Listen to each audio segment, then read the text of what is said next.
Assalamualaikum warahmatullahi wabarakatuh, Bapak Ibu Guru peserta Pretest PPG Guru SD tahap 2. Di kesempatan kali ini kita akan bahas mengenai hukuman dan penghargaan terhadap peserta didik.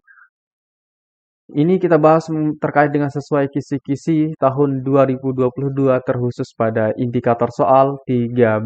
Baik Bapak Ibu, langsung saja kita bahas dulu dan bedah dulu kisi-kisinya. Kisi-kisi indikator soal 13 memberikan penghargaan atau hukuman kepada peserta didik sesuai tata tertib sekolah dalam mendidik, mengajar, membimbing, mengarahkan, melatih, menilai, dan mengevaluasi peserta didik. Nah, nanti Bapak Ibu akan memberikan penghargaan serta hukuman. Nah, nanti di soalnya akan diberikan suatu deskripsi. Kemudian kita akan menentukan penghargaan apa sih yang perlu diberikan, bentuk penghargaan itu apa saja, bentuk hukuman yang mendidik itu seperti apa saja. Nah, tentu hukuman dan penghargaan ini untuk mendisiplinkan siswa atau peserta didik kita. Baik, kita bahas dulu materinya tentang penghargaan dan hukuman. Penghargaan atau biasa disebut dengan reward merupakan alat pendidikan yang menyenangkan. Reward juga dapat menjadi pendorong atau motivasi bagi siswa untuk belajar lebih baik lagi.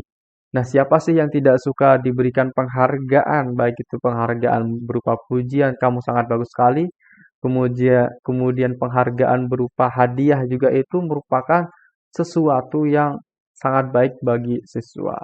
Tetapi saya merekomendasikan penghargaan yang paling penting kepada siswa adalah dengan kata-kata. Itu akan lebih bermakna ya. Contoh konkret reward yaitu seperti pujian yang mendidik, memberi hadiah, mendoakan, menepuk pundak atau bertepuk tangan. Seorang guru hendaknya merespon apa yang dilakukan siswa dengan memberi pujian yang mendidik, memberi hadiah, mendoakan, menepuk pundak apabila siswa telah melakukan sesuatu yang baik atau telah berhasil mencapai sebuah tahap perkembangan tertentu atau tercapainya sebuah target. Oke, bukan hanya tentang perkembangan tertentu atau sebuah target, tetapi kepedean siswa dalam mengerjakan suatu yang kita perintahkan kepada mereka itu juga pantas kita beri penghargaan, pantas kita berikan pujian. Kemudian kita bahas mengenai hukuman atau punishment. Adalah usaha edukatif untuk memperbaiki dan mengarahkan siswa ke arah yang benar, bukan praktik hukuman dan siksaan yang memasung kreativitas siswa. Jadi, hukuman itu jangan sampai memberikan hukuman atau siksaan yang memasung kreativitas siswa itu jangan sampai. Ya, sebaiknya hukuman itu diberikan untuk memperbaiki dan mengarahkan siswa ke arah yang benar. Misalkan dia tidak bisa menghitung, maka kita arahkan dia atau kita didik dia, berikan dia tugas menghitung, belajar ke temannya, agar dia memperbaiki kesalahannya tersebut. Itu termasuk hukuman yang mendidik.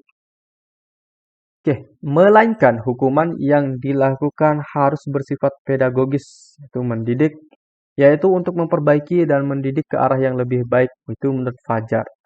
Berdasarkan pengertian di atas, punishment yang diberikan bukan untuk balas dendam kepada siswa, melainkan untuk memperbaiki tingkah laku siswa yang kurang baik ke arah yang lebih baik. Itu kata kuncinya ya. Jadi kita memperbaiki tingkah laku yang kurang baik ke yang lebih baik. Dari kurang baik ke lebih baik. Sebaiknya hukuman itu bisa mengarahkan siswa seperti itu. Contoh konkret punishment yaitu seperti menasehati, memberi arahan, melarang melakukan sesuatu, menegur, membentak, memukul tidak keras, bahkan meminta wali murid memberi sanksi. Baik, kita langsung saja ke soal. Soal sekarang kita berada di soal ke-26. Pujian yang diberikan kepada siswa merupakan salah satu bentuk penghargaan yang apabila diberikan secara tepat akan berpengaruh positif.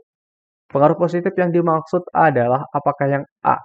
Membantu siswa melakukan introspeksi diri, B. Menjadi siswa untuk tidak merendah diri. C. Membantu siswa mengabaikan kekurangannya. D. Menyemangati siswa untuk berusaha lebih giat. E. Membantu siswa mengenali kemampuan dirinya. Jawaban yang benar adalah yang D, yaitu menyemangati siswa untuk berusaha lebih giat.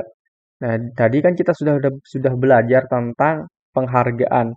Nah, memberi motivasi atau menyemangati merupakan juga penghargaan yang diberikan kepada siswa. Baik, soal berikutnya.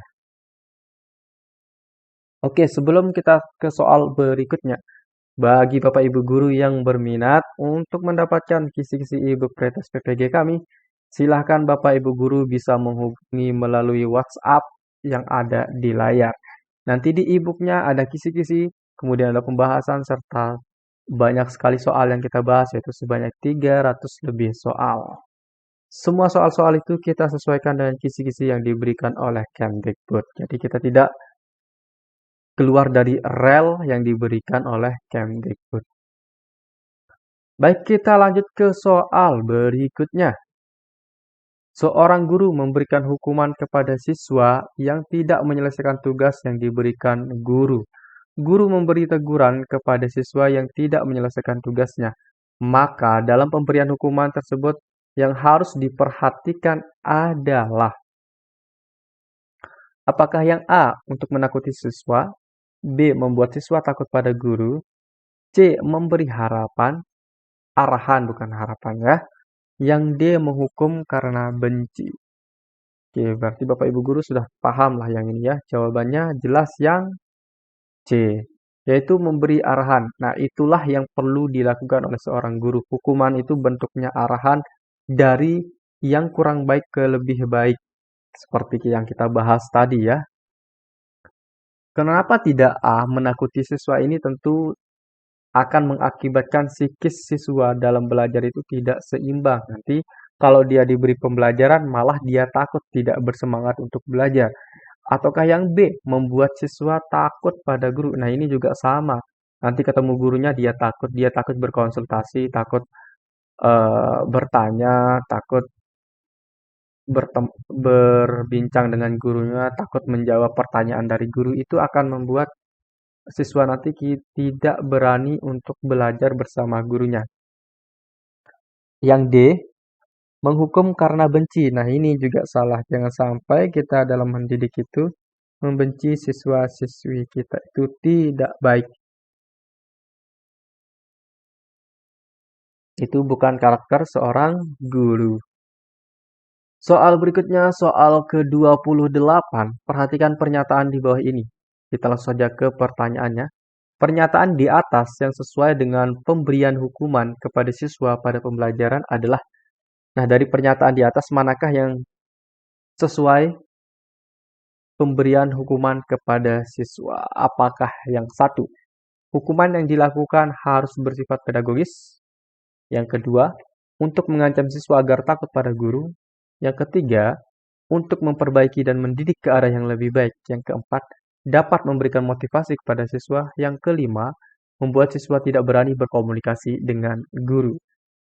Nah, jadi sangat jelas sekali bahwa pernyataan yang sesuai itu yang pertama, hukuman yang dilakukan harus bersifat pedagogis. Kemudian, kalau yang kedua, untuk mengancam siswa agar takut pada guru, ini salah. Jangan sampai kita menghukum siswa kita itu menjadi dia takut kepada kita. Nanti saat belajar melihat kita takut. Jadi kemampuan yang dipakai itu tidak dipakai karena ada tekanan psikologisnya. Kemudian yang ketiga, untuk memperbaiki dan mendidik ke arah yang lebih baik ya, seperti yang kita bahas tadi ya. Yang keempat, tidak memberikan, kok tidak, dapat memberikan motivasi kepada siswa ini juga ya. Jadi hukuman yang kita berikan kepada siswa itu merupakan hukuman yang bisa memotivasi mereka untuk selalu bekerja dengan baik atau belajar dengan baik. Kemudian yang kelima, membuat siswa tidak berani berkomunikasi dengan guru. Yang kelima, salah. Jadi jawaban yang benar yaitu yang 1, 3, dan 4. Yaitu yang C. Berikutnya, oke, itu saja yang dapat kita pelajari di video kali ini. Semoga bermanfaat bagi kita semua, dan semoga ini menjadi langkah baik kita dalam menghadapi pretest PPG Guru SD tahap 2 ini. Baik Bapak Ibu Guru, saya ucapkan banyak terima kasih. Assalamualaikum warahmatullahi wabarakatuh.